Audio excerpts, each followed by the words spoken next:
alimentos. Podemos contribuir en la capital. La noticia no da espera, así lo entendemos en Hoy Mismo. Es por eso que somos el referente de inmediatez número 1 en Honduras. Los accesos hacia el Congreso Nacional aún permanecen como desconocidos, ninguna persona se ha hecho presente. Haciendo que se cumpla el toque de queda. Nos encontramos en el sector 7B de la colonia Villanueva. Entérese primero, antes de salir de casa. Conozca las noticias que marcarán su jornada. Hoy mismo le brinda cobertura desde los 4 puntos cardinales de Honduras. Santa Bárbara. ¿Por qué no dan la cantidad de muertos? Desde La Ceiba. Esto es rendir cuentas. Desde las primeras horas de la mañana hasta cuando cae la noche, el mejor equipo periodístico asume con responsabilidad la inmediatez de la noticia. Hoy mismo conectado con el mundo y con un destacado equipo de periodistas para actualizar a los hondureños los 7 días de la semana. Los primeros en el lugar de los hechos, 24 horas de información, las mejores coberturas de última hora y transmisiones en vivo en todas sus emisiones. Las noticias como son, todos los días del año. La última hora siempre es primero, la última hora siempre en Hoy Mismo.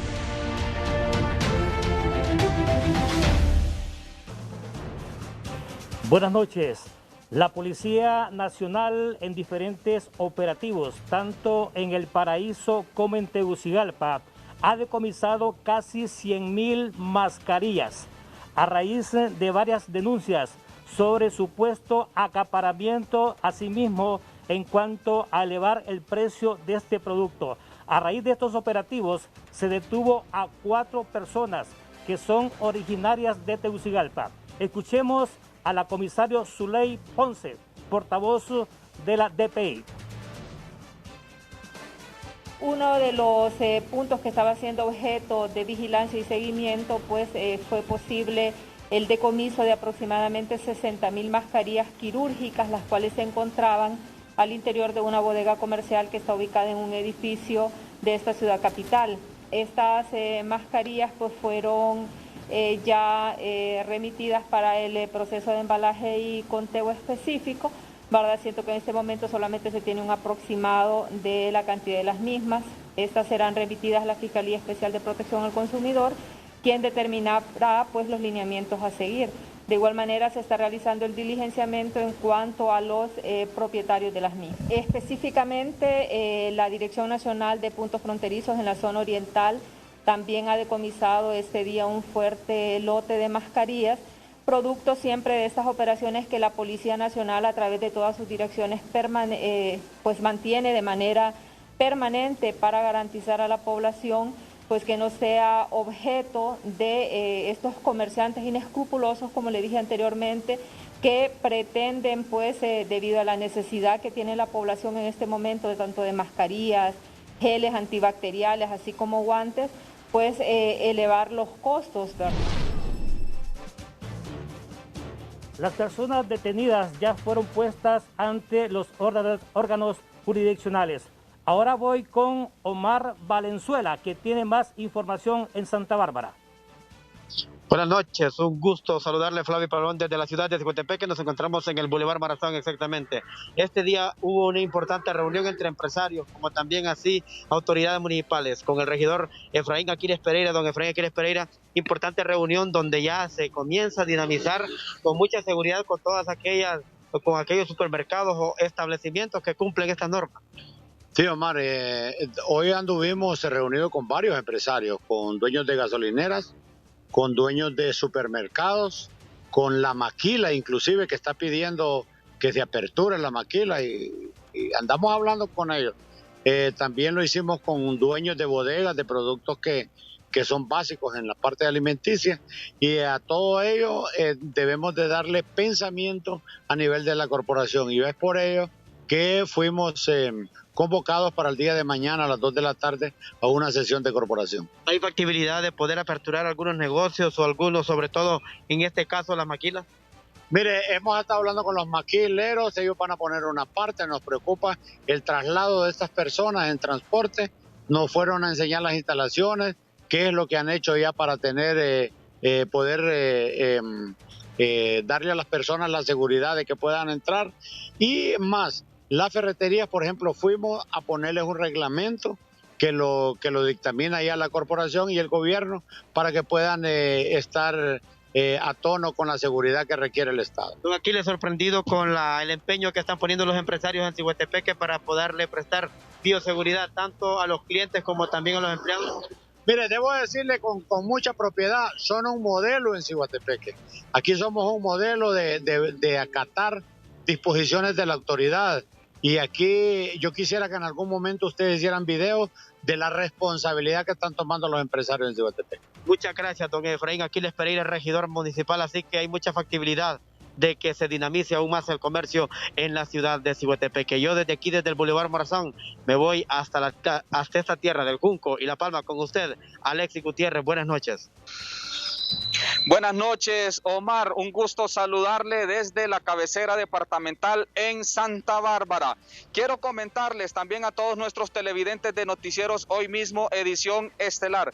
Preocupación y en alerta el cuerpo de bomberos de esta ciudad, ya que están a punto de colapsar. ¿Por qué? Ya que no dan abasto a estar apagando tanto incendio de bosque y forestal que se da en este sector. Escuchamos a continuación al teniente Juan Cantarero, jefe del cuerpo de bomberos de esta ciudad. Lastimosamente el ser humano sigue prendiéndole fuego al bosque, donde somos fieles testigos que se pierde la fauna de este sector, la flora y la fauna. Hemos visto cómo animalitos mueren en estos incendios a causa de estas quemas. Lastimosamente, como usted bien lo dice, estamos casi por colapsar porque no nos damos abasto a veces para los incendios que se dan a los alrededores de nuestro municipio, no digamos para los sectores de los municipios aledaños. Hemos tenido reportes de muchos incendios que se han dado a nivel de municipios, pero se nos dificulta el poder atenderlos por la falta de personal y otra porque son distancias demasiado largas. También estamos enfocados en un incendio que se está dando en el Parque Nacional Santa Bárbara, donde estamos coordinando esfuerzos conjuntamente con el ICF, la Municipalidad de Santa Bárbara, el Ejército, y Copeco, para ver si para el día de mañana nos sumamos para tratar de combatir este incendio que se está dando en este sector. Quiero comentarles que el cuerpo de bomberos de la ciudad de Santa Bárbara cuenta con poco personal y esta es una de las causas porque ellos están a punto de colapsar, ya que no se dan abasto de estar apagando los incendios forestales. Las noticias continúan después de una pausa comercial aquí en Noticieros Hoy Mismo, edición estelar. Cumpliendo con el compromiso de contribuir al bienestar de todos los hondureños, Molino Harinero Sula realizó un importante donativo en San Pedro Sula a beneficio de las familias más necesitadas. Estamos entregando 30.000 libras de harina de trigo La Rosa y harina de trigo El Gallo y 30.000 libras de espagueti Mi Pasta.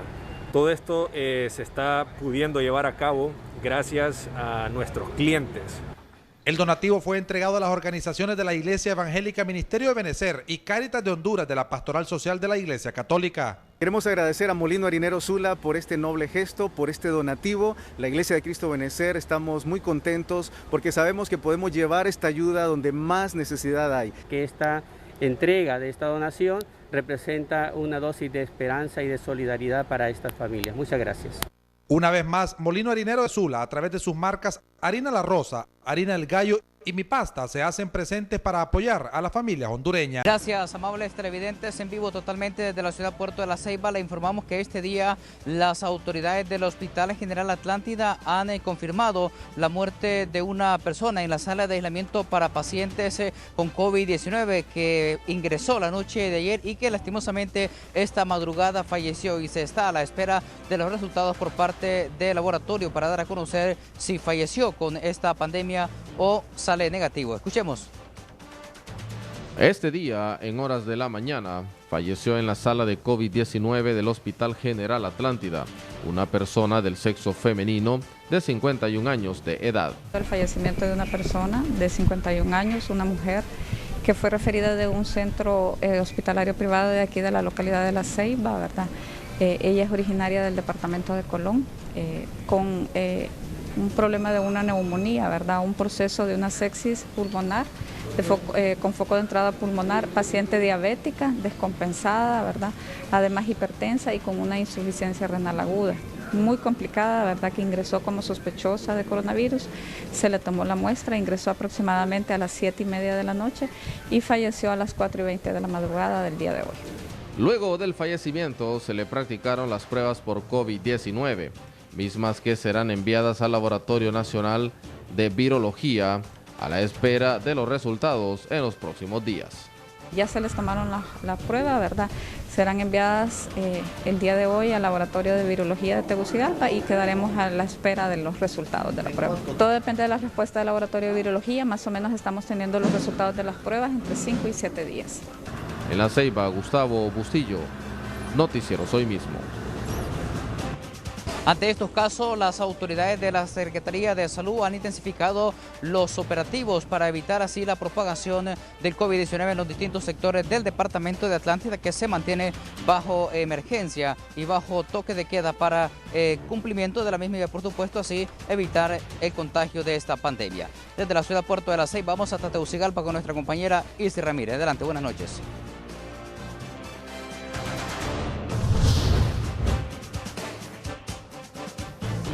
Así es, Naúl, muchas gracias, pues un gusto saludarte hasta allá a La Ceiba. Te comento que el Comisionado Nacional de los Derechos Humanos, Roberto Herrera Cáceres, ha solicitado que se agilicen las pruebas de COVID-19 en aldeas y caseríos a nivel nacional. Escuchemos.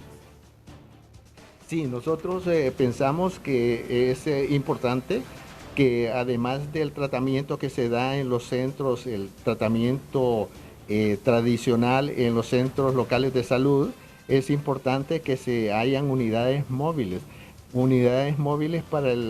para la entrega de medicamentos, pero también para la práctica de pruebas rápidas en las aldeas, en los caseríos, y que podamos también darles atención primaria en salud inmediatamente, que les podamos distribuir todos aquellos elementos que van acordes con las medidas sanitarias, distribuirlos gratuitamente, enseñarles cómo utilizarlos y también darles un mayor interés por protegerse entre ellos, entre sus familias, en toda la comunidad y sobre todo a no discriminar a las personas que se puedan enfermar en su comunidad, que es lo que está ocurriendo, de tal manera de que todos nos respetemos, por más o menos humildes que seamos, todos por igual respetemos la dignidad propia y la dignidad de los demás. Además dijo de que el gobierno tenía que hacer todo lo posible para que la alimentación llegara a cada rincón de nuestro país. Y con esta información desde la capital nos vamos hasta el departamento de Olancho con Oscar Valdés. La noticia positiva es presentada gracias a Claro. Subilo todo con el internet y llamadas ilimitadas de Claro. Actívalo marcando el asterisco 777 numeral opción 3. Claro que sí. Buenas tardes, Honduras. Buenas tardes, Olancho. Estamos desde la campiña olanchana en este lunes de abril, caluroso en el departamento de Olancho. Claro, y con tanto incendio que hay en el departamento, es inobjetable la calor que tenemos aquí. Hoy estuvimos en el campus de la Academia, en la Universidad Nacional de Agricultura, quienes lanzarán un nuevo proyecto que será masificado en todo el país. El COVID nos está obligando a buscar nuevas alternativas para alimentarnos. Ancestralmente, en cada casa había un huerto familiar. La Universidad Nacional de Agricultura pretende masificar la vieja tradición de los huertos familiares en mi país. Escuchamos al ingeniero Leonel Mercadal de la Academia, quien nos explica. La Universidad Nacional de Agricultura, como institución educativa enfocada a la parte de producción, ahora el compromiso es mucho más grande de retornar al campo en materia de presentar propuestas alternativas, liderar el proceso agrícola que se le ha negado a los profesionales de las ciencias agrícolas hasta cierto punto, que nos hemos dado cuenta de la necesidad de ser autosuficientes en la producción de alimentos. Y en el otro, en que ya tenemos propuestas encaminadas a la generación de alimentos en la zona urbana a través de huertos familiares altamente rentables bajo sistemas protegidos. Los hondureños no podemos seguir con el paternalismo. Los hondureños ya no podemos seguir con la mano extendida. Dame, dame, dame. Debemos recoger la vieja tradición de nuestros ancestros, los antiguos huertos, para contrarrestar la crisis económica. Desde Levolancho vamos hasta la región sur del país, la Sultana del Sur, la casa de José Cecilio del Valle. Javier Palma, buenas noches. La noticia positiva fue presentada gracias a Claro. Subilo todo con el internet y llamadas ilimitadas de Claro. Actívalo marcando asterisco 777 numeral, opción 3. Claro que sí.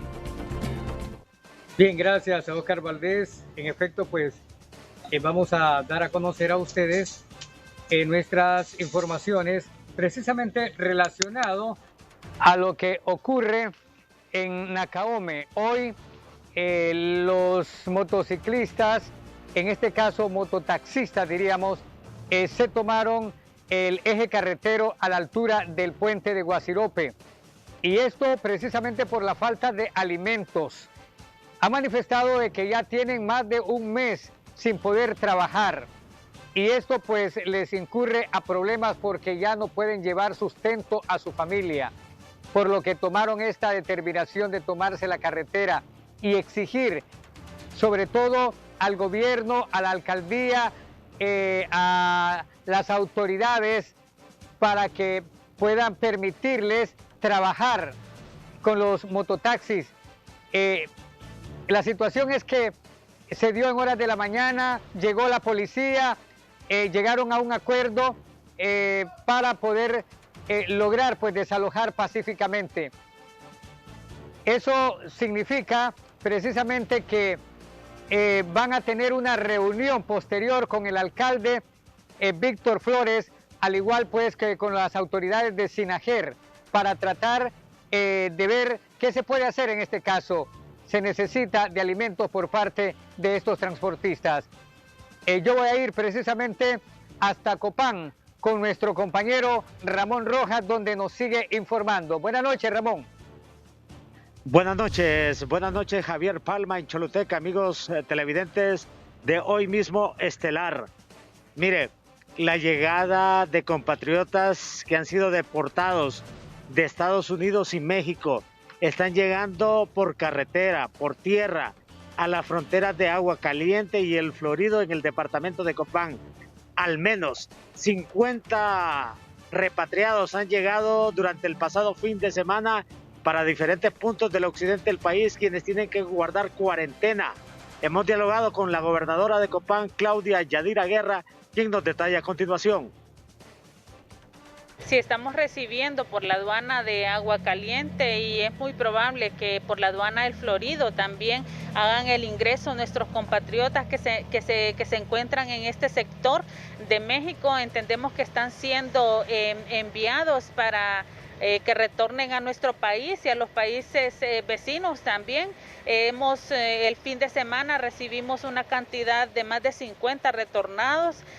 Hicimos las coordinaciones a nivel de gobernadores departamentales. El gobernador de Ocotepeque hizo lo propio para poder trasladarlos, porque la mayoría de ellos eran de la costa norte y pues eso nos hacía que teníamos que irlos pasando, como popularmente podemos decir, de departamento en departamento. Bien, hasta ahí las declaraciones de la gobernadora departamental de Copán, Claudia Guerra, hablándonos sobre este tema complicado, porque hay mucha gente que pues le da temor, un poco de pánico, miedo el hecho de que vengan compatriotas deportados de otras partes del norte de este sector de América o del sector americano. Vamos con este informe directamente con Javier Castillo hasta El Progreso en el departamento de Lloro. Con usted, Javier, buenas noches. Muchas gracias.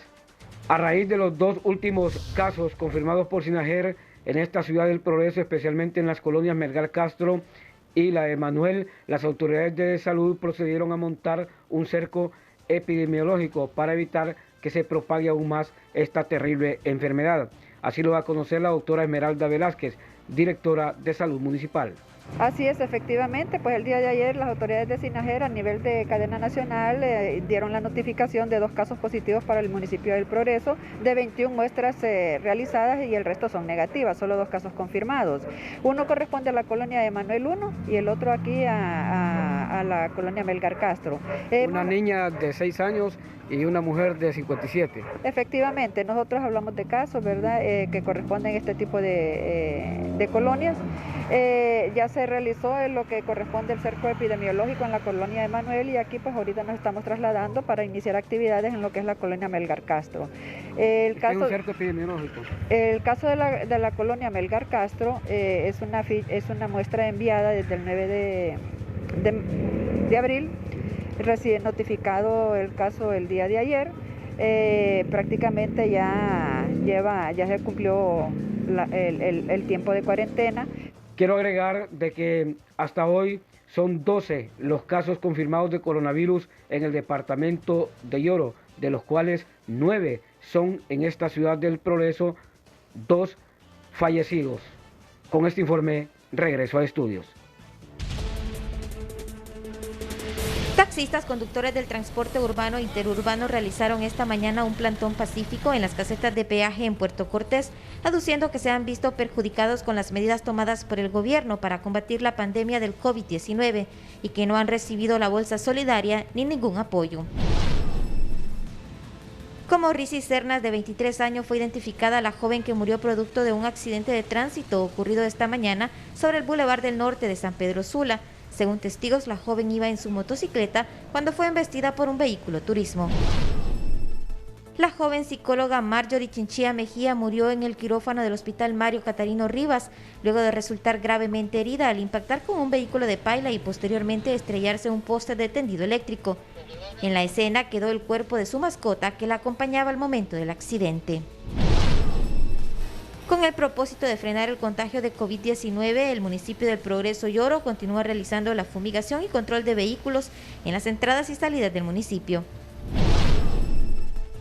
Abarrotadas permanecieron las instituciones bancarias por los sanpedranos cuya terminación es 9 en su tarjeta de identidad. La aglomeración de los ciudadanos inició desde las 5 de la mañana. Meilin Coto, Noticieros Hoy Mismo. Gracias, Meilin Coto en San Pedro Sula. Y estos son titulares de otras noticias importantes de hoy. Los titulares son presentados por Banco Ficosa. A través de WhatsApp puedes pagar, transferir o consultar. Quédate en casa. Ficosa te acompaña. Sinajera acuerda que sean los microbiólogos los que practiquen las pruebas rápidas. Cuando los microbiólogos realizan la validación de estas pruebas, podemos determinar cuál de todas las pruebas que están circulando en el mercado son las más efectivas. 4 capturados con 50.000 mascarillas en Danlí y un decomiso de otras 50.000 en la capital. Varias comisiones para la veeduría social y abrir la economía de forma gradual, ordenada y disciplinada propusieron anoche en 3030 los más representativos sectores de la sociedad civil. Un equipo que esté aplicando veeduría, pero que a la vez también ayude a determinar cuáles son las prioridades en términos de compras.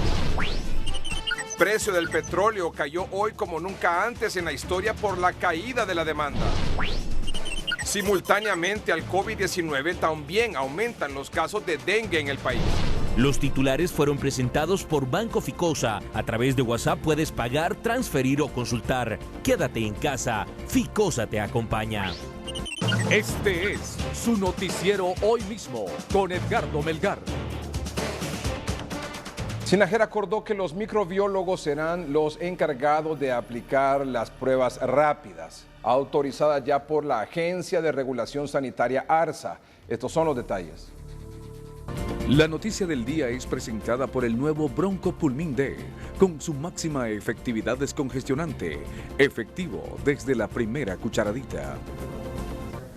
A este acuerdo se llegó en una reunión entre el Sistema Nacional de Gestión de Riesgo y el Colegio de Microbiólogos y Químicos Clínicos de Honduras. Junto con los microbiólogos, junto con los médicos, junto con profesionales de la Secretaría de Salud, podamos determinar cuál pueda ser la prueba que mejor nos funcione. Porque al validar las pruebas, cuando los microbiólogos realizan la validación de estas pruebas, podemos determinar cuál de todas las pruebas que están circulando en el mercado son las más efectivas para en algún momento dado poder realizar a mayor población.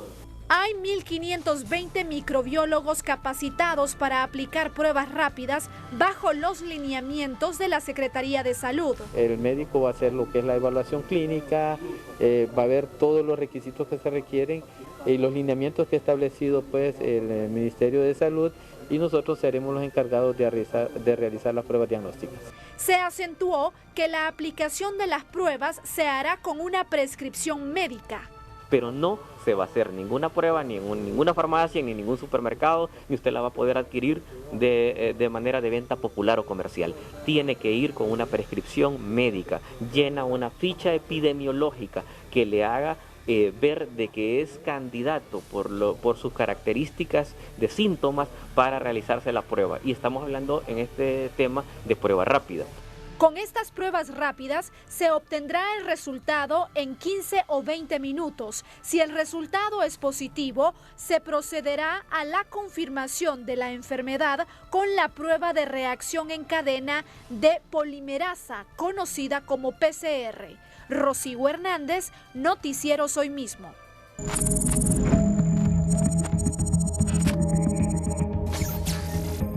Nos acompaña esta noche y debuta aquí en el noticiero, de hecho, la doctora Ivette Lorenzana. La doctora Ivette Lorenzana es microbióloga, tiene una maestría en virología clínica, con 34 años de experiencia como docente e investigadora en la Universidad Nacional Autónoma de Honduras, y continúa hoy haciendo una labor científica. Es verdaderamente una eminencia en nuestro país. Y yo estoy muy contento y el noticiero está muy contento que la doctora Ivette Lorenzana nos dé unos minutos de su tiempo esta noche para hablarnos sobre este tema. Doctora, bienvenida. Buenas noches, Edgardo Melgar. Muchísimas gracias por la invitación. Para mí es un gusto poder compartir con ustedes y un saludo a su enorme teleaudiencia. Muchas gracias, doctora. La primera pregunta es, desde su punto de vista y por su experiencia, ¿a qué nos estamos enfrentando en este momento? ¿Cómo podría usted describirlo? Bueno, nos estamos enfrentando, como es del conocimiento de todos, a una escasez de pruebas de diagnóstico que hay que seguir educando al público para que puedan comprender que la prueba de diagnóstico definitiva y confirmatoria es el PCR. A veces se intercambian estos conceptos entre PCR y prueba rápida. El PCR es una prueba molecular de cierto grado de complejidad, y comentarle que todo empieza y todo termina con el PCR, porque para detectar un caso hay que hacer una prueba de PCR. Para investigar los contactos que ha tenido esa paciente que sale positivo hay que hacerle un PCR. Y para definir si ese paciente sale de alta y si es un paciente recuperado, también hay que hacerle un PCR. Entonces, y ahora que se está hablando del tema de las pruebas rápidas que van a ser confirmadas con PCR, pues de nuevo, ¿verdad? Se requiere una capacidad de respuesta, una capacidad de laboratorios de cierto grado de complejidad y de experiencia para poder dar los resultados de estos PCR, ¿verdad? Para poder responder a la demanda que se viene. Doctora Lorenzana, hablando precisamente de eso, de la demanda que se viene, no solo de los pacientes que eventualmente sean asintomáticos o confirmados, sino de la ciudadanía en general. Estoy seguro que usted ha escuchado o la han buscado para decirle inmediatamente que se estén haciendo estas pruebas rápidas o que los laboratorios privados estén haciendo estos PCR. Yo quiero apuntarme y quiero hacerme esas pruebas. ¿Es así? Sí, de hecho es así, casi que a diario recibimos peticiones, incluso de personas profesionales de la salud que quieren hacerse la prueba del PCR, porque según ellos, ¿verdad? Al hacerse la prueba de PCR, ya el momento que les salga negativo, ya están libres del problema. Y la gente tiene que comprender que eso no es así. Usted se hace una prueba de PCR hoy y quiere decir que hasta el día de hoy no está infectada con el virus, pero nada le garantiza que dentro de 2 días, dentro de una semana, dentro de un mes, usted se vaya a infectar, porque ya se ha discutido por muchas maneras cómo son las formas de transmisión y cómo es de transmisible este virus. Entonces, es ilógico que la gente sana pretenda que se va a estar realizando estas pruebas. Tiene que comprender cuál es la utilidad de la prueba y cuáles son los casos en que se debe priorizar. Evidentemente, la priorización es en la detección de casos, porque si no estamos detectando los casos, estamos caminando como la gallinita ciega, ¿verdad? No sabemos en qué terreno nos estamos moviendo, y eso realmente es deficiente en el país, y eso no lo digo yo, eso lo decimos todos, y es preocupante porque se deben de tomar medidas y se debe de ser realmente honesto y claro en decir cuál es la expectativa para realizar pruebas, porque ya días oímos que se van a realizar pruebas en San Pedro Sula y eso no es una realidad. Entonces eso es preocupante porque sabemos cómo está afectado el Valle de Sula, ¿verdad? Y que hay que tomar medidas urgentes para poder tener solución y poder detectar los casos en esa región tan afectada. ¿Cuáles diría usted que son las medidas urgentes a tomar, sobre todo en el Valle de Sula, en el departamento de Cortés, que ha reportado la mayor cantidad de casos hasta el momento? Pues yo creo que se deben de redoblar o triplicar esfuerzos a cualquiera de las estrategias que se están pensando para abordar este tema, porque vuelvo y repito, todo empieza con las pruebas de diagnóstico. Y montar un laboratorio de biología molecular pasa por varias cosas. No es solo de ir a poner un equipo sobre un mesón y ya la semana siguiente usted va a estar haciendo pruebas de biología molecular. Esto es así. Entonces yo creo que debe de haber suficiente seriedad y honestidad en decirnos realmente cuál es la expectativa, cuáles son las limitantes que impiden que esto sea una realidad, porque en la medida que no conocemos la magnitud de las personas que están infectadas, incluso los países que ya están saliendo de la curva, como dicen, siguen con el principal problema, que es el testeo, ¿verdad? Hacer pruebas, porque hasta que tengamos un porcentaje mínimo de personas infectadas, es que podemos transitar y tratar de volver a la normalidad. ¿Cuál es, en su opinión, o cuál sería, en su opinión, la importancia en este momento de duplicar, de triplicar, de masificar estas pruebas rápidas? ¿Qué nos permitiría hacer? Sí, aquí hablamos de un tema separado, ¿verdad? Que no debemos de mezclar. La prueba molecular no es rápida. Las pruebas rápidas que se quieren implementar en el país, que tienen un campo y hay una necesidad, todos quisiéramos tener una prueba rápida que en 15 minutos nos diga si tenemos una infección activa, reciente, o si tenemos una infección pasada, que eso es lo que básicamente dan los anticuerpos de la prueba rápida. El problema estriba en que estas pruebas rápidas, como el virus solo tiene 3 meses de que lo conocemos, en realidad hay cientos o miles de marcas de estas pruebas en los que nosotros no podemos garantizar que los resultados que nos vaya a dar sean confiables. Tenemos que ser serios en esto y tenemos que ser conscientes. Le voy a poner un ejemplo, si me lo permite, Edgardo Melgar. En España, y está documentado, usted lo puede buscar, se compraron 30,000 pruebas rápidas, porque también todos los países lo hacen, no vamos a denegar eso. Pero ¿qué pasó? Todas las pruebas eran fallidas y tuvieron que devolver todas esas pruebas, que en ese caso eran pruebas fabricadas en la China. Entonces nosotros no podemos darnos ese lujo, ¿verdad? De cometer errores tras errores tras errores, y hay métodos, ¿verdad? Hay protocolos en que permiten, antes de ponerlas al uso ampliado en el mercado, las pruebas, ya sea para el gobierno o para el sector privado, hay protocolos de validación que le permiten decir qué precisión tienen estas pruebas. O sea, en el mejor de los casos, las pruebas rápidas le van a detectar de 10 que están positivos, que están infectados, le va a detectar 7. O sea que va a perder 3, a los cuales usted le va a decir, usted está negativo y esa persona va a andar como negativo y está positivo y anda contagiando a otros. En el peor de los casos, como el problema de España, solo detectaba a 3 de 10 positivos, o sea, solo tenía un 30% de positividad. Y así hay otros ejemplos, pero también hay mecanismos en que se pueden utilizar para ver las experiencias de otros países que ya han hecho estas validaciones y nos pueden orientar para nosotros, pues, si no nos da tiempo de hacer todos estos protocolos por el tiempo, pues seleccionamos pruebas que otros países han sido exitosas.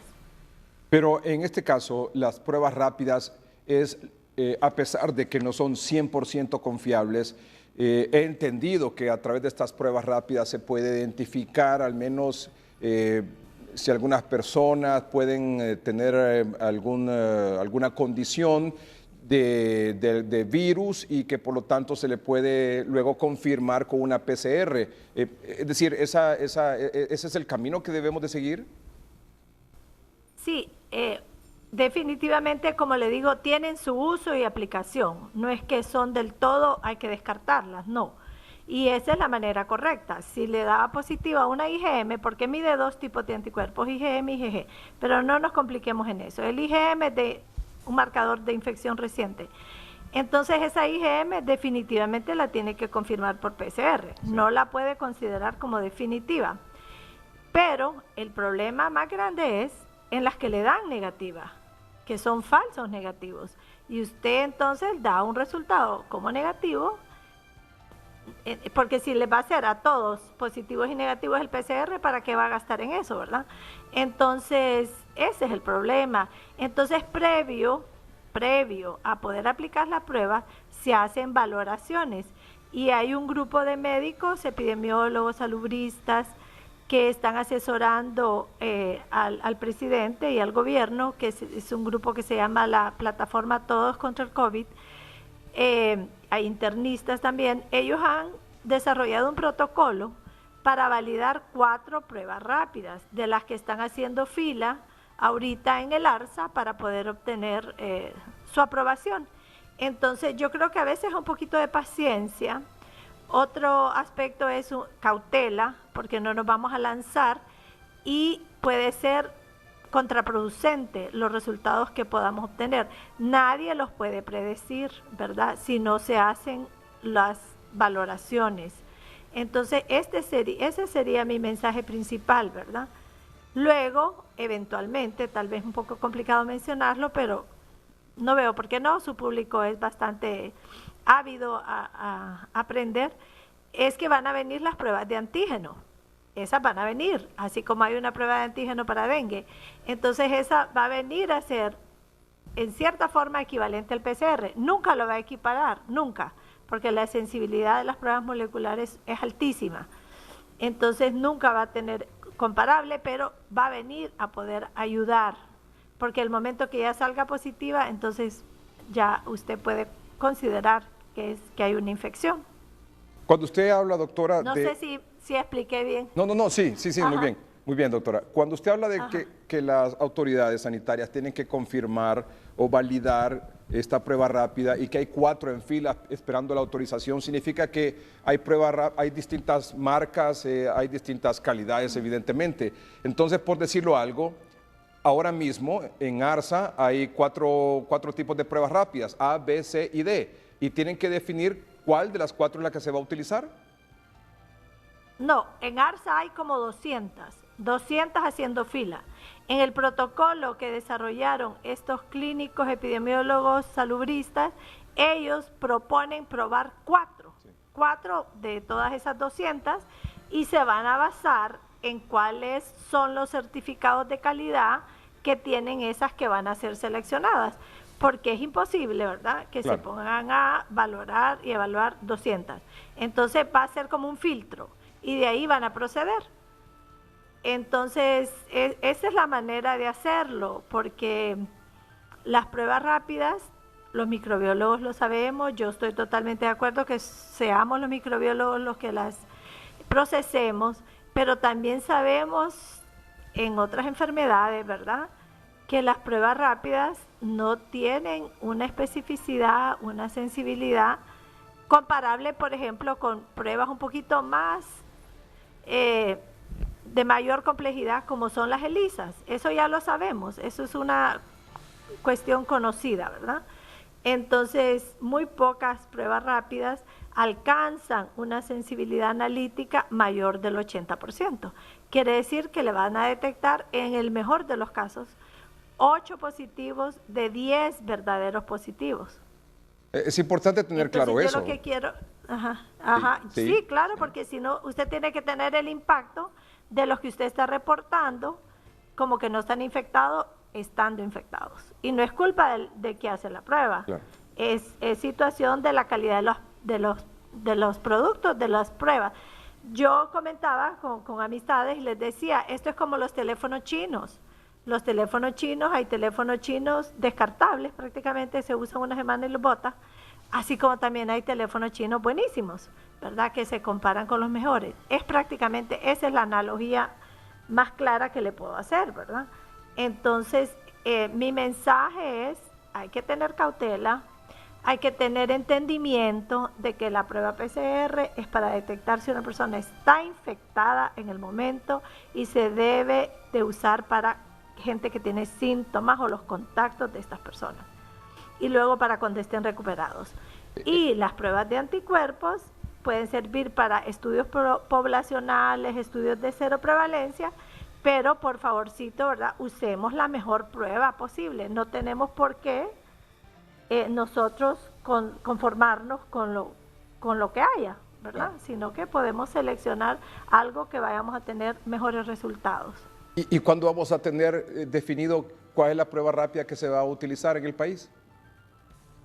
Ese estudio que como le comento, es de estos doctores que me han compartido y en alguna manera se les va a apoyar, creo que esto va a ser en cuestión de 2 semanas. Eso se puede hacer rápido, son valoraciones rápidas que si se cuenta con toda la logística, la infraestructura, se puede hacer. Yo tengo entendido que ARSA les ha pedido a todas estas compañías que están solicitando la autorización, les ha pedido 100 pruebas para valorarlas. Y eso es una buena idea. Eso es algo que si una persona va a comercializar esta prueba, pues bien puede otorgar 100 para que sean valoradas acá. Y una vez que se tenga, póngale en 10 días, 15 días, que se tenga ya definida cuál es la prueba rápida que se va a utilizar, evidentemente no hay ningún proveedor que tenga aquí una bodega llena con esa porque no se sabe cuál es. Exacto, porque como esto estaba cerrado, esto no se había aprobado, entonces ningún proveedor, sin saber si su prueba va a ser seleccionada o si se va a abrir el mercado para cualquier prueba, lo cual sería un error, no va a tener 30,000 pruebas guardadas ahí para que después no se le vendan. También yo estaba leyendo una noticia ahorita, que como uno lee de todo, ¿verdad?, que ya la próxima semana el gobierno va a empezar a aplicar 10,000 pruebas semanales o algo así. No sé, porque entonces tampoco sabría decir qué criterio usó para seleccionar la prueba con que va a hacer esos estudios. Aplica para todo mundo. Tienen que saber que la prueba que se vaya a aplicar sea de las mejores, con precisiones analíticas comprobadas, para que los resultados también sean de calidad.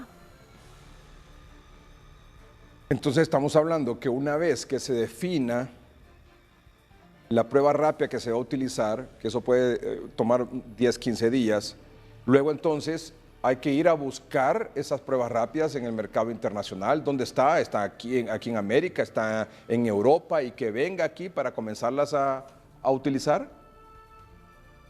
Sí, por ejemplo, para aclarar también, Estados Unidos tiene 2. Hasta donde yo leí, 2 pruebas rápidas que están aprobadas por el FDA, que es una bastante garantía.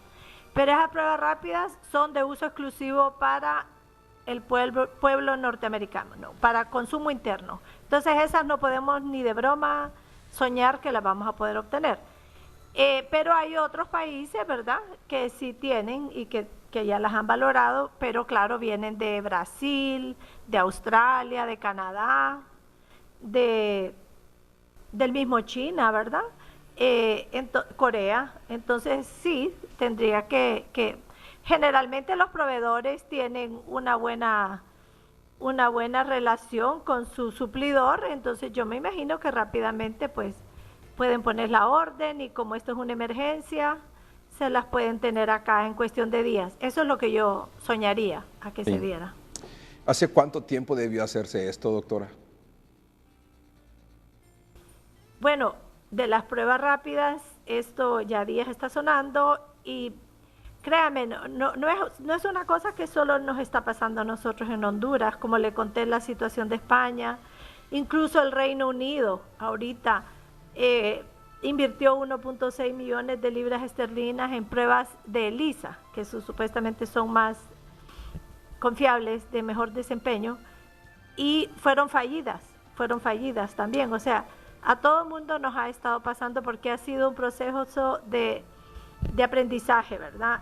Lo que yo sí no quisiera es que siguiéramos dando tumbos, ¿verdad? Dando tumbos, errores, sino que ya de las experiencias aprendidas pues vayamos por algo más seguro, ¿verdad? Mientras más temprano hubiera empezado, pues tal vez ya estaríamos en un proceso más avanzado. Pero yo creo que todavía estaríamos a tiempo mientras se hagan las cosas en una forma científica y que den resultados que se puedan ser analizados para poder tomar una decisión. Claro, o sea que esas pruebas rápidas que se han estado haciendo por algunos centros hospitalarios actualmente en el país, no son pruebas rápidas que usted diría ese resultado es 100% confiable.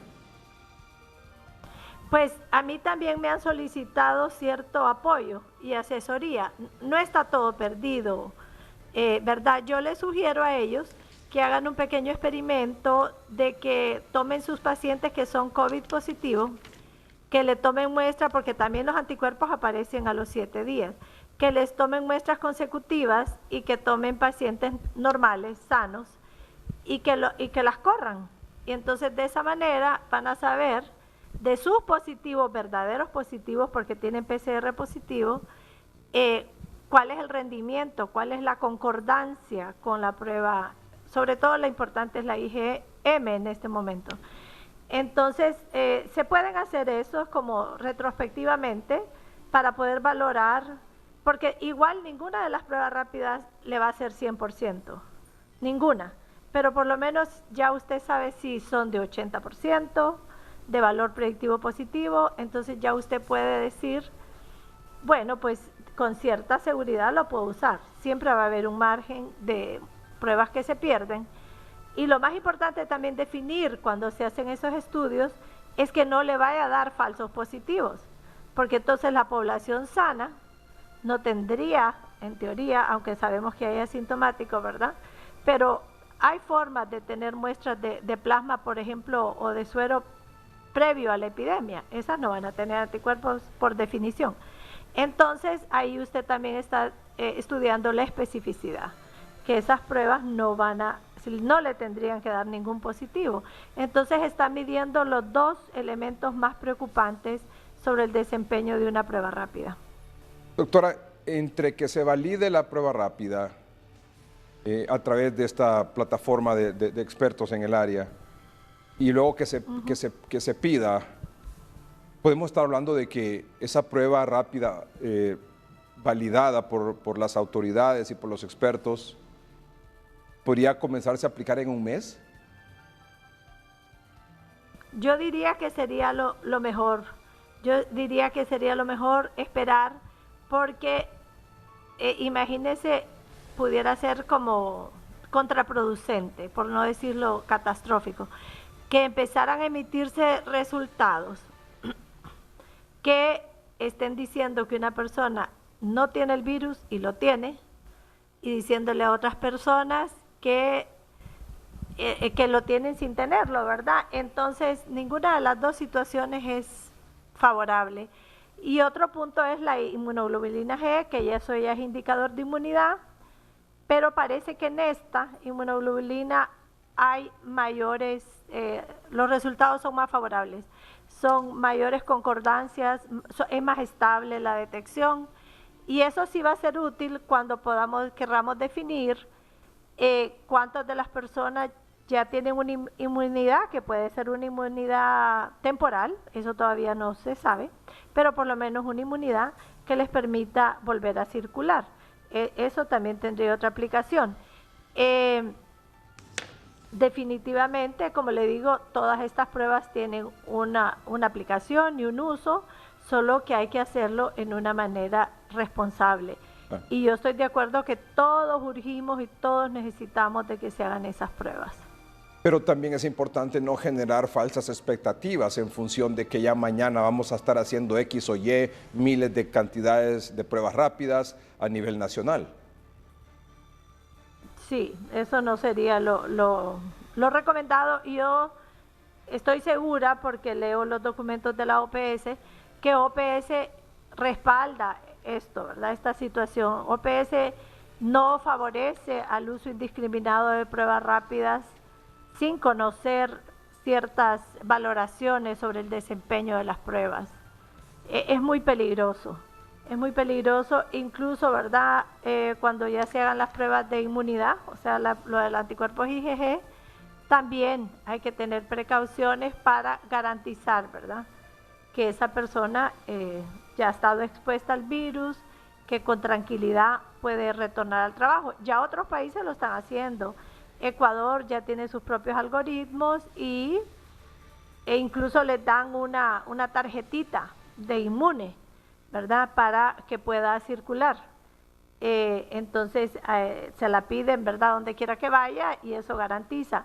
Pero de nuevo, tenemos que apuntar a las mejores pruebas de diagnóstico que existan. No nos debemos de conformar, porque somos países sin recursos, sin medios, a que se nos dé lo más baratito, lo más disponible, sino que hay que hacer las cosas bien.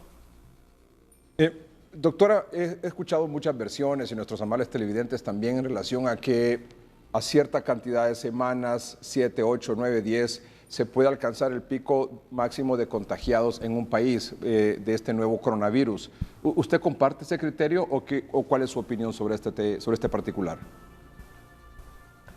Yo creo que todas las observaciones de los distinguidos epidemiólogos y los que hacen modelos matemáticos están basados en los modelos de otros países. Yo lo que considero en nuestro país es que no tenemos información suficiente para poder identificar dónde están los casos, rastrear los contactos, ponerlos en cuarentena, darle seguimiento y luego testear a los que ya están recuperados. Mientras no tengamos esos elementos de juicio, difícilmente vamos a poder conocer la magnitud de la epidemia en las diferentes regiones del país. Estamos conociendo que el Valle de Sula está bien afectado y ahora Atlántida, porque hay una gran cantidad de muertos, ¿verdad? Algunos de ellos incluso sin diagnóstico de laboratorio. Entonces, yo sé que está difícil el obtener los reactivos de laboratorio, hay una escasez mundial tremenda, eso es cierto, y todos los países están bien angustiados y bien abrumados con obtener reactivos de laboratorio, eso es cierto. Pero yo creo que mi mensaje será que nos unamos, ¿verdad? Nos unamos como hondureños, que nos unamos con los países amigos y que buscamos las alternativas de solución para allá, para mañana, para tener esa capacidad instalada real, ¿verdad? Real, que podamos decirle a la gente honestamente qué es la expectativa que tenemos para poder llegar a lo tan ansiado 500 pruebas diarias, ¿verdad? Eso, y que no tengamos pacientes en cola, que se les esté dando los resultados, muestras que fueron tomadas hace 7 días. Y ese es otro punto que yo quisiera tomar. Yo sé que me estoy tomando un montón de tiempo, pero este virus es un virus RNA y es un virus bien lábil. Todos los que conocen de DNA y RNA van a estar de acuerdo conmigo. Y si este virus es transportado desde Ocotepeque, desde Copán, y no se sigue una estricta cadena frío, el virus lo vamos a perder, el virus no lo vamos a poder detectar. Es un virus que prácticamente que se destruye, que se deshace con la simple manipulación, por ejemplo, con las manos. Es bien lábil. Y otro punto es que la calidad de la muestra que se colecte debe ser una buena calidad de muestra.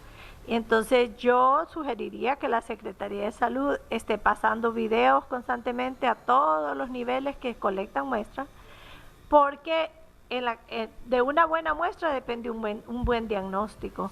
En otros países están tomando un hisopo de la fosa nasal 1, de la 2 y de la orofaringe, y lo meten en un mismo tubo para aumentar las posibilidades de tener un diagnóstico certero, ¿verdad? Y preciso. Yo siempre me pregunto, y siempre me he preguntado cuando he trabajado en otros virus, ¿qué pasa con ese montón de casos negativos? ¿Por qué tenemos tanto negativo si clínicamente el paciente es típico que tenga COVID?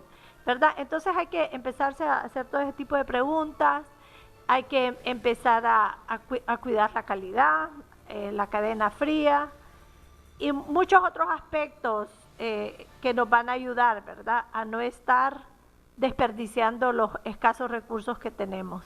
Tengo hablando con la doctora Ivette Lorenzana, es microbióloga con una maestría en virología clínica, con más de 34 años de experiencia como docente e investigadora en la Universidad Nacional Autónoma de Honduras, ahora es investigadora independiente. Doctora, nosotros aquí en el noticiero hoy mismo, usted sabe, hemos impulsado que los laboratorios privados puedan ser avalados por las autoridades de gobierno para que se incorporen a hacer más pruebas de PCR. ¿Cómo va eso? Bueno, yo creo que eso va caminando, Edgardo, pero de nuevo, ¿verdad? Hay que ser conscientes que contar con una infraestructura con experiencia y personal capacitado para hacer biología molecular no es sencillo. No es cualquier laboratorio el que cuenta con esas capacidades, pero los laboratorios que sí lo cuentan y que sí están dispuestos a apoyar en esta emergencia es súper bienvenido, ¿verdad? Y no solo eso, ¿verdad? Apoyar al gobierno está perfecto porque es donde están las grandes demandas, pero también hay un sector que no está siendo atendido, que es el sector privado. Ya lo decía la otra vez el doctor Videa, hay pacientes que prefieren mantener su anonimato, su privacidad, y ellos, ¿verdad?, prefieren, ¿verdad?, que sean atendidos en las clínicas o en los hospitales donde están y tener resultados más oportunos. Y yo creo que es una demanda que hay que escuchar y que hay derecho y que también se puede abordar. Al final van a aportar más datos a la misma Secretaría de Salud. Son diferentes vías para llegar siempre a la detección de casos, que es lo que más nos interesa. Entiendo que son unos 3 laboratorios a nivel nacional que cuentan con la experiencia y los aparatos para hacer estas pruebas PCR. Sí, de lo que yo conozco, Edgardo, yo le puedo decir eso, lo que yo conozco. Hay 2 en Tegucigalpa y 1 en San Pedro Sula. Sí. Pensar que un laboratorio va a improvisar, ¿verdad? Improvisar porque, bueno, esto es lo que está en boga y esto pues puede ser una buena idea, de cualquier manera que se vea, ya sea altruista o comercial. No es así, ¿verdad? No es así de sencillo. Se necesita una capacidad instalada, profesionales capacitados para poder llevar a cabo estos tipos de test que no son sencillos. Claro. Sí. Hay un laboratorio que ya se incorporó y entiendo que está sacando entre 40 y 45 pruebas PCR al día. De hecho, el fin de semana ya el gobierno, cuando nos estaba anunciando las pruebas realizadas, aumentó porque tenía un promedio entre 55 y 70 más o menos al día.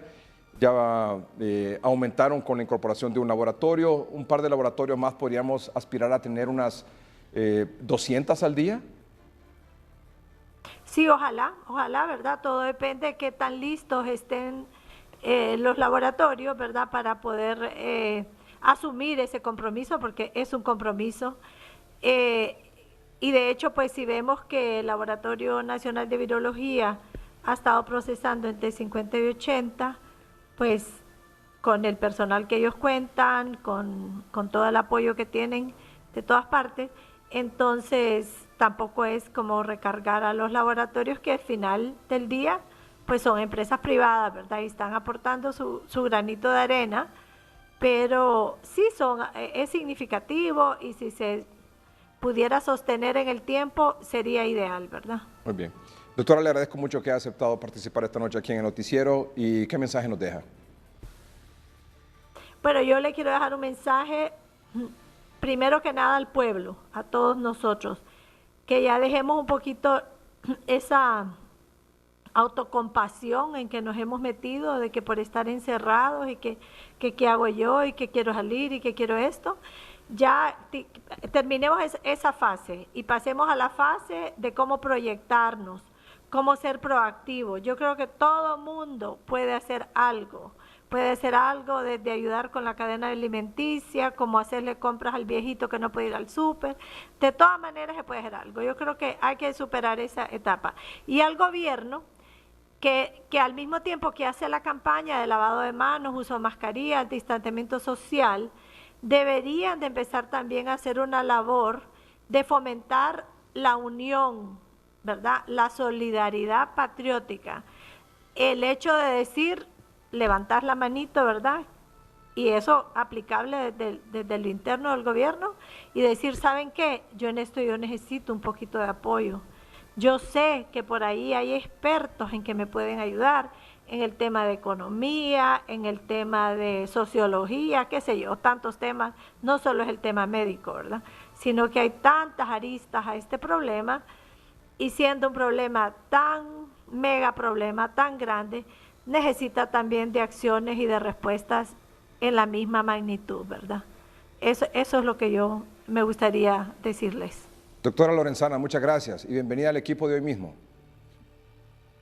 Gracias, Edgardo. Un placer saludarle. Buenas noches. Buenas noches. Vamos a un corte comercial, ya continuamos.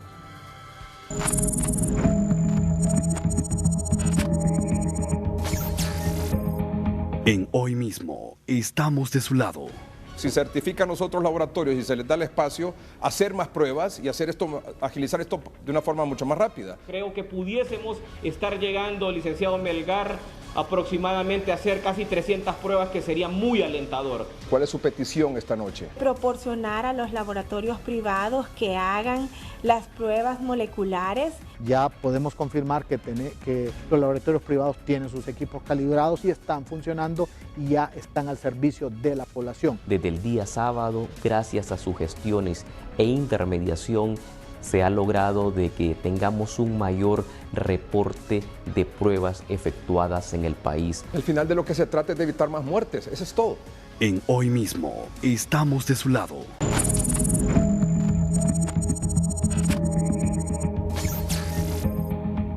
Bueno, como usted sabe que este es un asunto nuevo, este COVID-19, se están valorando, probando distintos tipos de tratamientos, si el paciente está en su domicilio, si es un paciente que está siendo abordado en una clínica o, evidentemente, si está hospitalizado y en qué condición está. Se están probando diferentes tratamientos y no hay todavía un tratamiento, un protocolo que diga este es el ABC para resolver este problema o para curar a una persona con el nuevo coronavirus. Eso lo tenemos claro.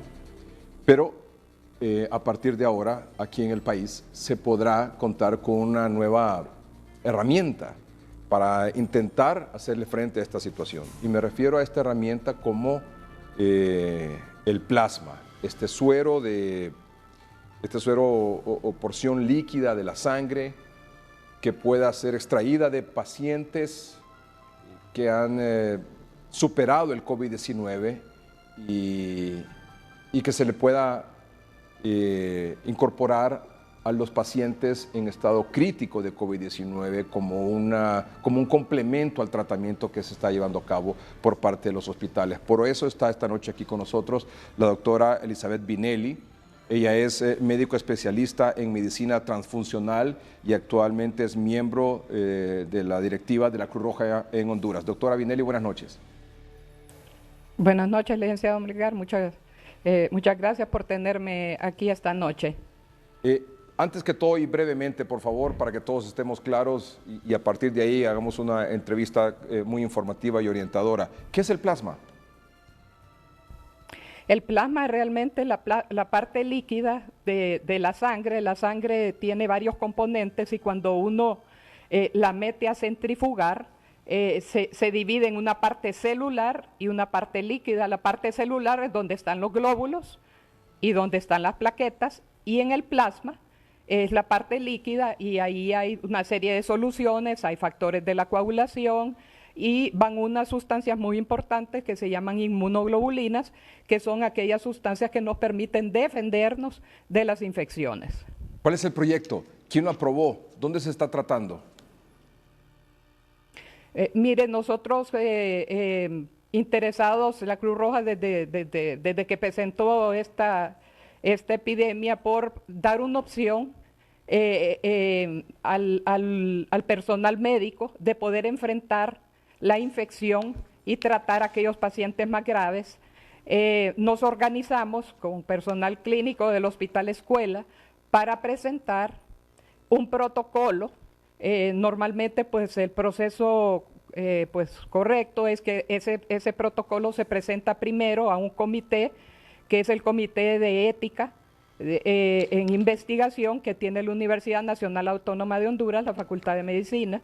Eso se somete a revisión y también se le solicita autorización a la Secretaría de Salud, pues que es el ente normativo, para realizar este tipo de estudios, porque bien que mal el extraer el plasma de una persona recuperada y podérselo administrar a un paciente grave es un tratamiento experimental. A pesar de que se tiene mucha experiencia y hay una larga historia del uso del plasma convaleciente en otras patologías, en el hecho de usarla en COVID-19 pues es relativamente reciente. Inclusive los países en Estados Unidos, en España, en Italia que han comenzado, tendrán en su mayoría 4 o 5 semanas de haber comenzado a usarlo. Entonces ese proceso se comenzó desde principios de abril y ya el 16 de abril el Comité de Ética nos dio su aprobación. Más o menos en esas mismas fechas la Secretaría de Salud nos brindó también su aprobación, aparte de su apoyo con la realización de las pruebas. Así que pues estamos en realidad contentos de, como usted ya exactamente lo mencionó, de poderle ofrecer al personal médico que está tratando a paciente hospitalizado y que está en condiciones realmente complicadas, una herramienta más, porque esto es un complemento a terapia ya establecida, terapia de soporte, medicamentos antivirales, antibióticos que se usan en el manejo de estos pacientes complicados. Doctora Vinelli, este proyecto se basa en recibir donaciones de plasma de personas que ya se hayan recuperado de COVID-19. Correcto, y como la Cruz Roja, pues así es excelente que desde el año 2000 la Secretaría ha nombrado responsable de la recolección, del procesamiento y del tamizaje de la sangre donada, pues entonces también nos ha querido involucrar en la recolección del plasma de estas personas que se van recuperando, porque también pues el hecho pues implica recoger el plasma, motivar a las personas, primero motivar, ¿verdad?, a esas personas que van saliendo, que se van recuperando, a que sea su plasma el que ayude a salvar a otras personas. Pero también, Edgardo, existe todo un proceso que hay que respetar, que hay que completar, que implica pues realizar todas las pruebas que normalmente se le realizan a la sangre, y nosotros pues estamos incluyendo una tecnología bastante moderna que recién se utiliza aquí en América Latina, que es una técnica para inactivar de patógenos del plasma. Entonces es otro proceso para asegurar que el plasma que se le va a entregar a estos pacientes que ya están delicados, pues va a cumplir con todas esas expectativas. Sí, porque ya hemos escuchado, doctora Vinelli, esto de que una persona se le puede hacer una prueba de PCR que supuestamente al final de cierto tiempo y tratamiento y recuperación resulta negativa y resulta que, y después de un tiempo puede salir positiva. ¿Cómo podemos tener, o la Cruz Roja en este caso, puede tener la seguridad de que ese plasma va a estar sin el virus del COVID-19, por ejemplo? Mire, desafortunadamente en medicina, Edgardo, no hay certeza, ¿verdad? Nunca es 100%. Hacemos todo lo posible para reducir el riesgo. Entonces, ¿qué hacemos? Yo creo que la doctora Lorenzana de Rivera fue un excelente preámbulo a esta entrevista, porque explicó cómo las pruebas son importantes, primero para detectar a los positivos, en el caso de PCR, y también para establecer aquellos que ya no tienen el virus. Entonces, este proyecto se basa en trabajar con los recuperados, en realizar 2 pruebas de PCR que se realizan con 48 horas de diferencia para asegurarnos que el virus ha desaparecido. Y como le explico, una vez que la unidad se recolecta, ya sea por la unidad de sangre total o de plasma, dependiendo de la técnica, ese plasma, una vez que ya se ha recolectado, se somete a un proceso de inactivación. Eso nos da una capa adicional de seguridad de que en ese plasma no estamos transmitiendo COVID, aparte de otros agentes infecciosos. Claro. Doctora, en los lugares donde se ha aplicado, ¿qué resultados ha tenido? Usted lo decía, es de reciente aplicación, pero ¿hay algún resultado hasta el momento? Sí, varios, licenciado Melgar, varias publicaciones. Los primeros vienen de China, de Wuhan, estudios bien controlados de pacientes realmente en condiciones críticas que se les administró el plasma y que se recuperaron dramáticamente, ¿verdad? Como le digo, en Estados Unidos comenzaron hace aproximadamente 5 semanas, ya hay algunos datos preliminares, obviamente no hay publicaciones porque todavía pues recién se está recogiendo la información, pero bastante alentadores. Como le digo, como le mencionaba el licenciado Melgar, este es un procedimiento que se ha utilizado por más de 100 años. Cuando no habían antibióticos, en una de las primeras pandemias mundiales de influenza, la pandemia de influenza española que se conoció a principios del siglo pasado, se utilizó plasma de personas recuperadas, pues se usaba la sangre total en ese momento porque ni se separaba, pero se reconoció el concepto de que la persona que ha padecido la enfermedad desarrolla estos anticuerpos, y esos anticuerpos pueden servir para curar o mejorar la respuesta inmunológica de los pacientes. En este caso, doctora Vinelli, por ejemplo, el paciente que va a donar el plasma, así como el paciente que lo va a recibir, tienen que, no sé, firmar alguna autorización. ¿Cuál sería el procedimiento? Sí, en efecto, de ambos lados, ¿verdad? En relación a las personas recuperadas, nosotros lo que vamos a hacer es apelar, vamos a invitar, vamos a empezar un proceso de reclutamiento de estas personas, donde los vamos a invitar a que nos llamen a los teléfonos de la Cruz Roja para seguir todo un proceso, ¿verdad?, de verificación y después, pues obviamente, la recolección. Todo esto pues está debidamente avalado, eso necesita lo que se llama consentimiento informado, donde la persona se le explica qué procedimiento se le va a realizar y se toma la unidad, y en el caso del paciente lo mismo, ¿verdad? Es el médico el que discute con el paciente las ventajas o las desventajas de asumir X o Y tratamiento, ¿verdad? Como le digo, este es un tratamiento complementario a otras terapias que ya se utilizan. Hay pacientes que por alguna razón no están respondiendo adecuadamente ni a los medicamentos antivirales, ni a los antibióticos, ni a la terapia de soporte, porque por alguna razón no montan una respuesta inmunológica adecuada. Entonces, este plasma convaleciente de personas que ya se recuperaron, viene a darles como ese empujón, viene a ser una herramienta más para que puedan recuperarse del virus. O sea, puede salvar vidas, doctora.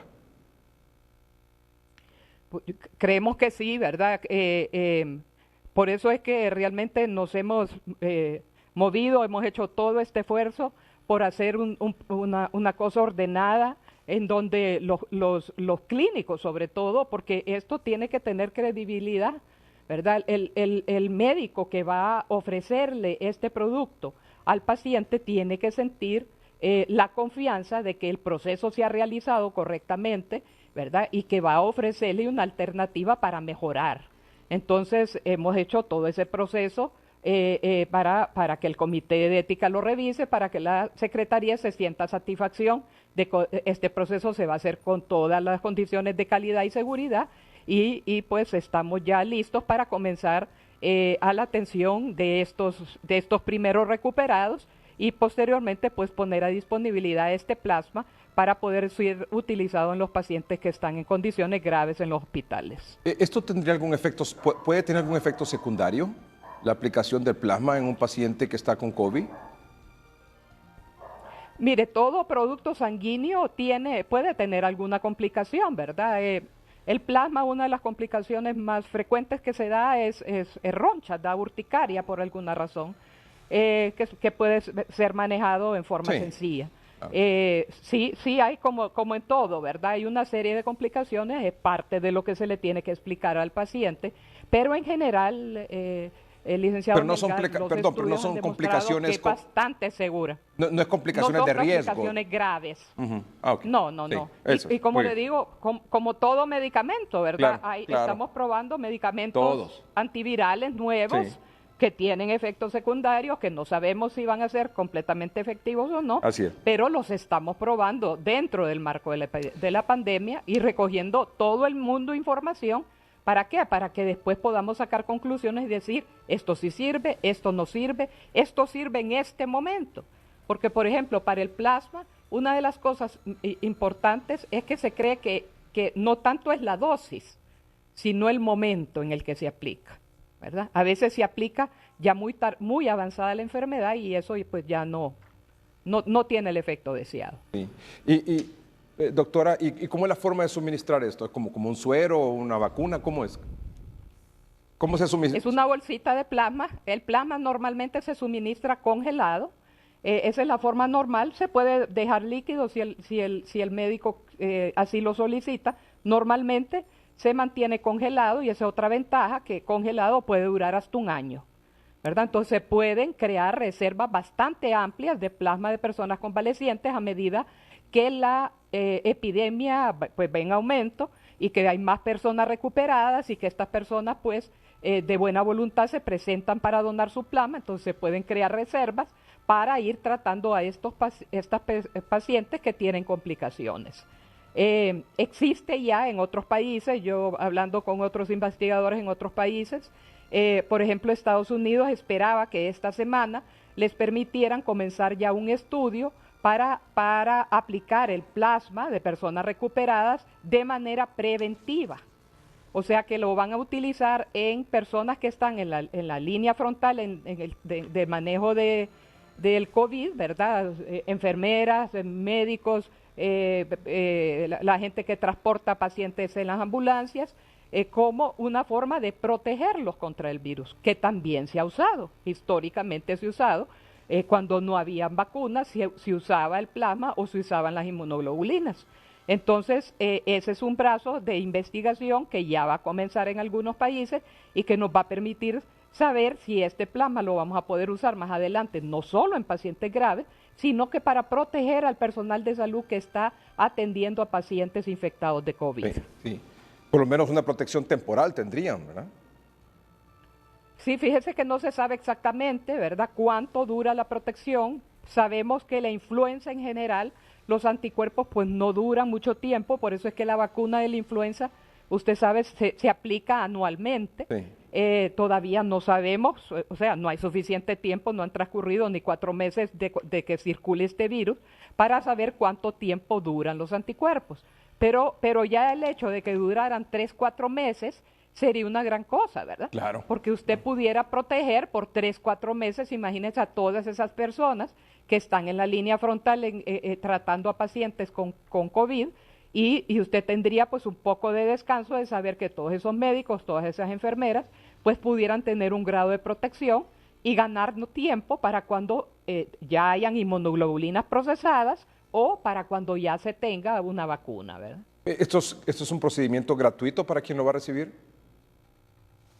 Sí, fíjese que la Cruz Roja ha hecho un esfuerzo, todos los recursos que se requieren para el procesamiento de la unidad, para inactivar el plasma, lo va a suministrar la Cruz Roja hondureña para que este producto se pueda ofrecer libre de costo en cualquier hospital público y privado. Ahorita el estudio se va a realizar en las ciudades de Tegucigalpa y San Pedro Sula, que es donde está la mayoría de los casos. Y la Secretaría de Salud, como le mencionaba, nos va a apoyar con la realización de las pruebas de las personas recuperadas. Nos ha ofrecido que una vez que se normalice la realización de estas pruebas, nos van a realizar 10 pruebas en San Pedro Sula y 10 pruebas en Tegucigalpa todos los días para ir aumentando el número de esos recuperados que ya tienen su prueba negativa de PCR para poderlos incorporar a este proyecto. Doctora, yo le agradezco mucho que haya aceptado conversar con Noticieros hoy mismo sobre este nuevo abordaje, esta nueva herramienta, este nuevo instrumento para intentar salvar vidas de personas en condición crítica, sería en este caso, doctora, con COVID-19, ¿verdad? Sí, realmente en condición grave, ¿verdad? Y hay una serie de parámetros que estos pacientes tienen que cumplir, pero en efecto son pacientes hospitalizados graves, ¿verdad? Sí. La cadena del gobierno decía que hay 29 personas recuperadas hasta la fecha. O sea que ahí tendríamos 29 personas que podrían pasar por este proceso de verificación y ayudar a otros pacientes.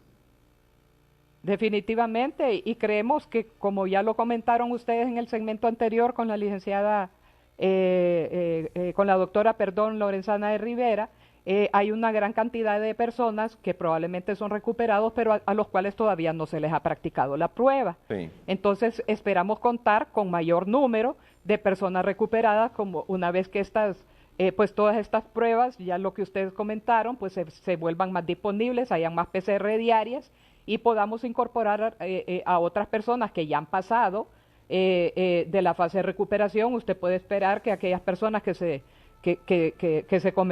infectaron a principios de febrero, pues ya están cumpliendo más del mes, ¿verdad? De haber salido positivos en la primera prueba, y que pues estarían ya en la fase de recuperación, que es la fase óptima para poderlos tomar y invitarlos pues a que sean parte de este proyecto donde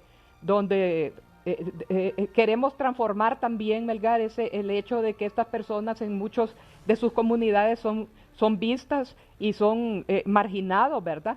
Tienen un gran estigma, ¿verdad? La persona que padece o ha padecido COVID, cuando realmente ahora se convertirán en héroes, ¿verdad?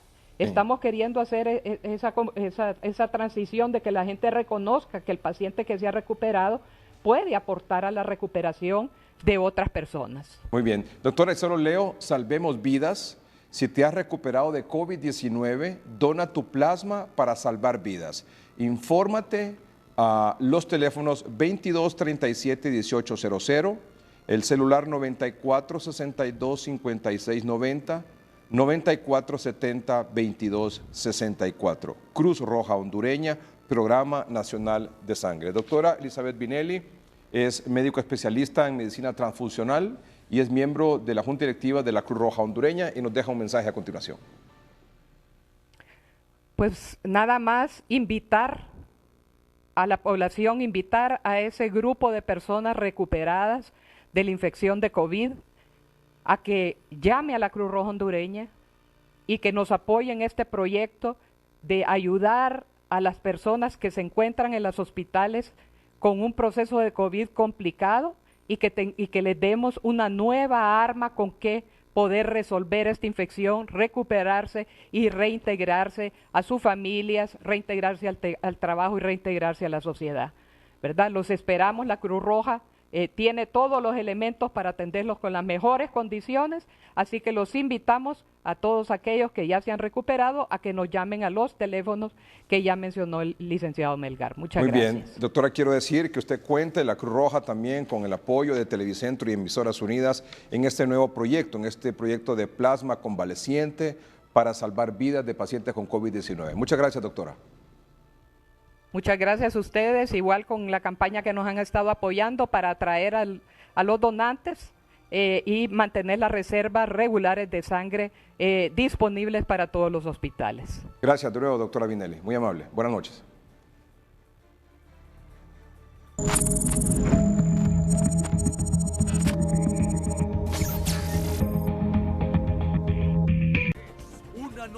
Este es CNN en español, que está reportando que Kim Jong-un está en grave peligro después de una cirugía. Esta información se origina en Estados Unidos, que está monitoreando la inteligencia que el líder de Corea del Norte, Kim Jong-un, está en grave peligro después de una cirugía, según un funcionario estadounidense con conocimiento directo. Kim Jong-un recientemente se perdió la celebración del cumpleaños de su abuelo el 15 de abril, lo que generó especulaciones sobre su bienestar. Lo habían visto 4 días antes en una reunión del gobierno. CNN se ha comunicado con la CIA, el Consejo de Seguridad Nacional y el Departamento de Estado para obtener comentarios. CNN también ha buscado información del gobierno surcoreano. Kim Jong-un, cuyo año de nacimiento se desconoce, se cree que tiene poco más de 30 años, es el hijo menor de Kim Jong-il, asumió el control de Corea del Norte tras la muerte de su padre en 2011. Obtener inteligencia de Corea del Norte es notoriamente difícil, uno de los objetivos más desafiantes para la inteligencia de Estados Unidos. Corea del Norte controla estrictamente cualquier información que rodea a su líder, a quien se trata casi como una deidad dentro del país. Sus ausencias en los medios estatales oficiales a menudo provocan especulaciones y rumores sobre su salud. Corea del Norte no tiene prensa libre y a menudo es un agujero negro en lo que respecta al liderazgo del país. Los analistas dependen en gran medida de escanear despachos de medios estatales y mirar videos de propaganda en busca de alguna pista. Una noticia de última hora. Personal médico de 6 centros asistenciales en San Pedro Sula. Este personal ha recibido hoy alimentos de parte del Grupo Intur como un gesto de solidaridad y empatía con el personal y agradecimiento sobre todo con el personal de primera línea en esta pandemia del COVID-19 que tiene el absoluto reconocimiento de todos. Colaboradores de Church Chicken entregaron 2.700 comidas a médicos y enfermeras. Muy agradecidos a través del Grupo Intur, porque esto nos ayuda para que nosotros podamos seguir fortaleciéndonos como equipo, que podamos sentir ese agradecimiento de parte de todas las personas que están fuera del hospital, de todos esos derechohabientes que nos están diciendo continúen, sigan adelante en esta lucha contra esta pandemia. Hasta la fecha, Grupo Intur ha hecho la donación de 34.660 comidas a los trabajadores que luchan de frente contra la pandemia. Bueno, agradecidos, ¿verdad? Agradecidos porque el arduo trabajo que estamos haciendo, pues ustedes saben que salimos de nuestras casas, dejando a nuestras familias allá, pensando en ellos también, ¿verdad? De esta manera, Grupo Intur continúa brindando su apoyo al país durante momentos difíciles como este, y tal como lo ha hecho por más de 30 años en temas de educación, generación de empleo y salud. Rocío Hernández, Noticiero Hoy Mismo.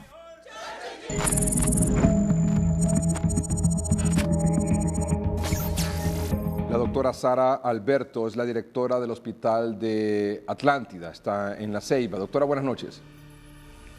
Muy buenas noches, un placer saludarlo, licenciado Melgar. Gracias, doctora, por acompañarnos esta noche. Doctora, ¿cómo está el hospital con pacientes con COVID-19?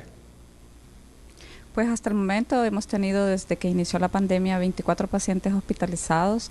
El día de hoy tenemos 4 pacientes sospechosos, ¿verdad?, de coronavirus. No tenemos ningún resultado ahorita que nos demuestre si son positivos o negativos. Estamos a la espera de los resultados y tenemos lamentablemente una paciente muy delicada. Tiene una paciente muy delicada. Así es. Y tiene 3 pacientes que han fallecido en el hospital? Tenemos 2 pacientes positivos que han fallecido, ¿verdad? Un paciente procedente del municipio de Esparta, una paciente procedente del municipio de La Ceiba, y el día de hoy murió una paciente sospechosa de coronavirus, que estamos a la espera de los resultados porque estuvo brevemente, menos de 12 horas hospitalizada, había estado hospitalizada en un centro asistencial privado anteriormente. Y estamos a la espera del resultado, y un niño también que falleció, un menor de 3 meses de edad, que estamos a la espera del resultado. ¿Cuándo murieron la paciente y el menor? El menor murió el miércoles 15 y la señora murió el día de hoy a las 4:20 de la madrugada. Entonces tenemos 4 fallecidos, entre ellos un menor, y de los 4 fallecidos, 2 estaban confirmados con COVID-19 y 2 sospechosos de COVID-19. Así es correcto. ¿Cuánto tiempo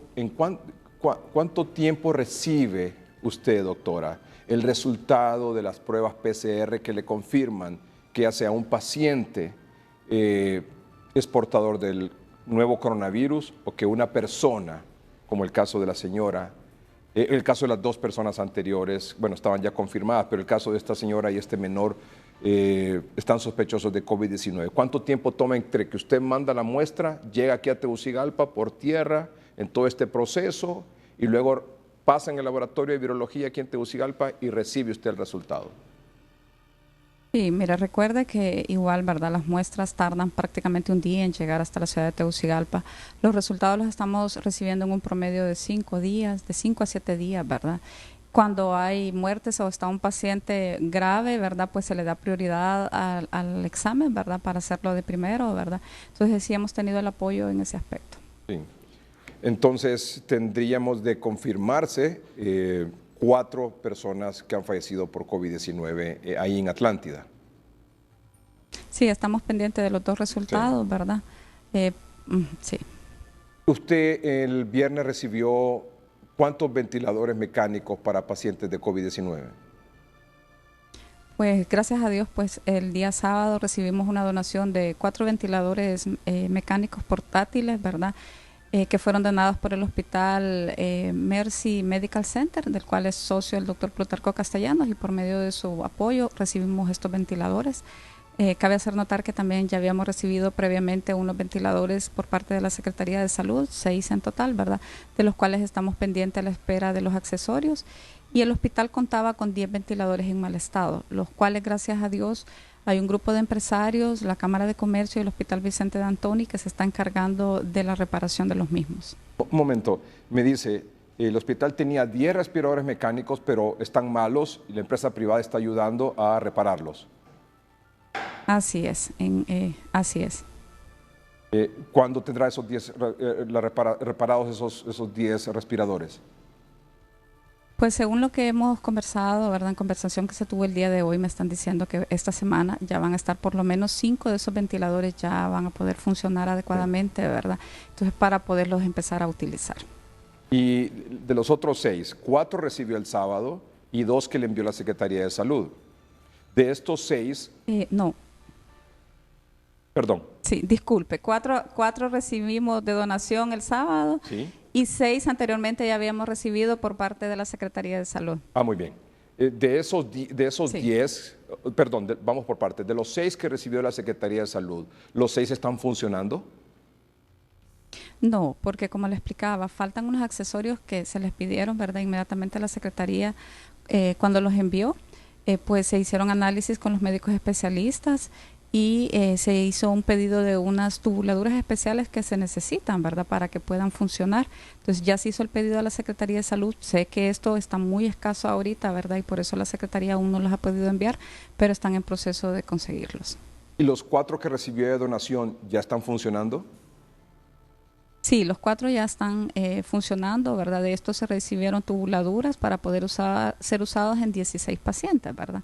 Entonces, gracias a Dios, estos están ya en función, disponibles cuando el médico así lo considere necesario de utilizar. O sea que estos 4 respiradores mecánicos o ventiladores mecánicos tienen red de gases para conectarlos. Sí, ya tienen todos sus accesorios. Pues la unidad que tenemos de coronavirus pues ya está habilitada con oxígeno y todos los requerimientos que se necesitan para poder implementar los ventiladores mecánicos. ¿Y cuántos pacientes en una condición crítica puede atender en este momento el Hospital de Atlántida? La unidad tiene una capacidad de 20 camas, ¿verdad? Que es lo que podríamos atender en este momento. ¿Y de esas 20 camas, cuántas están ocupadas? Hasta el momento tenemos 4 pacientes hospitalizados en el momento de hoy. Y de los 4, un paciente en condición muy delicada. Un paciente en condición muy delicada, tristemente, ¿verdad? ¿Cuenta el hospital con el recurso humano para atender a estos pacientes? Mire, gracias a Dios la Secretaría nos ha apoyado por medio del programa presidencial Código Verde Plus. Nos han contratado 79 recursos, ¿verdad?, para afrontar esta epidemia, ¿verdad? Entre ellos están médicos, personal de enfermería, microbiólogos, técnicos de rayos X, ¿verdad? Personal de aseo tenemos también, ¿verdad? Todo este tipo de personal para darle frente a esta pandemia, ¿verdad? Aparte contamos, gracias a Dios, con un pediatra intensivista, que es el único pediatra intensivista que labora en el Hospital Atlántida, es el único pediatra intensivista de todo el litoral. También contamos con el apoyo, ¿verdad?, por medio de un asesoramiento de un internista intensivista que labora en la privada, pero que se ha abocado a trabajar incondicionalmente con el hospital. El hospital también cuenta con una neumóloga pediatra y hemos conformado un equipo con los diferentes especialistas, médicos internistas, ginecólogos, para poder en grupo abordar esta pandemia. ¿Y tiene el hospital y ese personal la protección de bioseguridad? Sí, hasta el momento se le ha brindado la protección de acuerdo al nivel de exposición que se encuentra cada persona, ¿verdad? Se le ha brindado puntualmente su protección. O sea, ¿están abastecidos en el Hospital de Atlántida, doctora? Perdón, no le escuché. ¿Están abastecidos de insumos para la seguridad del personal de salud, del personal sanitario? ¿Cuentan con esos insumos, con esa protección? Hasta el momento hemos contado con los insumos, nos ha ido abasteciendo la Secretaría semanalmente, ¿verdad? Poco a poco. Ahorita también hemos contado con parte de apoyo por parte de las Fuerzas Armadas, ¿verdad? La empresa privada, hemos recibido donaciones de muchas personas que nos han apoyado, ¿verdad? Incluso gente de otros países de origen ceibeño que le han dicho que sí al hospital y se han volcado a apoyar el Hospital Atlántida. Y gracias a todas esas donaciones, los insumos enviados por la Secretaría y los que nos ha dado las Fuerzas Armadas hasta el momento, hemos contado con el equipo de protección personal que necesita el hospital. ¿Tiene 4 pacientes con COVID-19 o sospechosos? Sospechosos. Ahorita estamos, ya se le tomaron muestra, ¿verdad? Ya estamos a la espera de los resultados. De los resultados. Clínicamente es COVID-19. Clínicamente con sospecha de COVID-19, sí. Los 4. Y hasta el momento 2 personas confirmadas que fallecieron de COVID-19 y 2 sospechosos de COVID-19. La señora que falleció hoy y el bebé, ¿de cuántos meses me dijo? Que murió el pasado miércoles.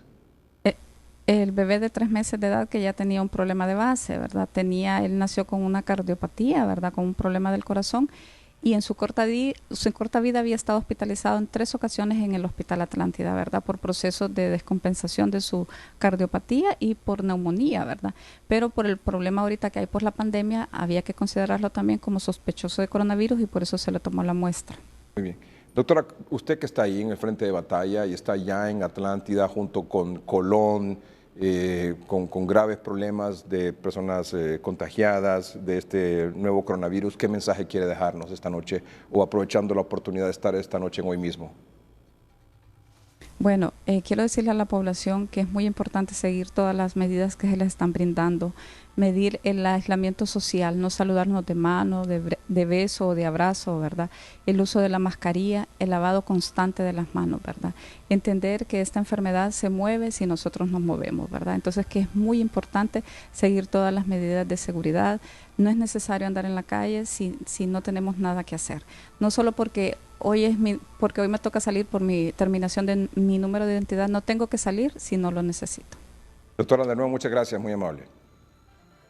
Para servirle, tenga buena noche. Gracias. Es la doctora Sara Alberto, directora del Hospital de Atlántida. Aquí en el noticiero estaremos haciendo un monitoreo permanente, no solo en el Hospital de Atlántida, sino que también aquí en el Hospital Escuela, en el sur del país, en oriente, en occidente, en el norte, por supuesto, en el Catarino Rivas y en el Leonardo Martínez, para ir evaluando y confirmando, desvirtuando, no solo el caso de los pacientes, sino que también, sobre todo, el abastecimiento de los insumos necesarios para el personal y para la atención de las personas que llegan sospechosas de COVID-19.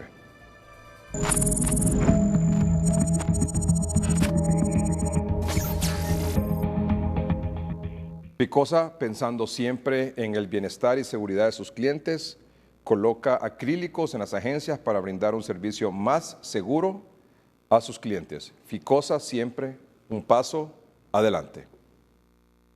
En Hoy Mismo estamos de su lado. Ofreciendo su gel antibacterial y su jabón líquido antibacterial. Gracias a Dios y gracias a ustedes que están encima de todo esto, lo que está sucediendo, ¿verdad? Les agradezco mucho, muchas gracias a Hoy Mismo y siempre, ya saben, aquí estamos a la orden. ¿Qué le vamos a hacer? Y la necesidad de comprar, de venirnos a abastecer de alimentos, porque hoy nos toca salir. Yo soy una persona discapacitada que me pegó el polio cuando yo tenía 7 años y a mí no me están respetando eso. En Hoy Mismo estamos de su lado. Esto es todo por hoy. Ya hemos finalizado el noticiero y como es una obligación ciudadana por protección de todos y es una responsabilidad, un compromiso, es una reglamentación, debemos protegernos y evidentemente usar la mascarilla es mucho más, es salvar vidas, es un escudo para cuidar la vida de todos. Buenas noches y que estén bien. Este es el resumen de noticias. SINAJER acuerda que sean los microbiólogos los que practiquen las pruebas rápidas. Cuando los microbiólogos realizan la validación de estas pruebas, podemos determinar cuál de todas las pruebas que están circulando en el mercado son las más efectivas. 4 capturados con 50,000 mascarillas en Danlí y un decomiso de otras 50,000 en la capital. Varias comisiones para la veeduría social y abrir la economía de forma gradual, ordenada y disciplinada propusieron anoche en 3030 los más representativos sectores de la sociedad civil.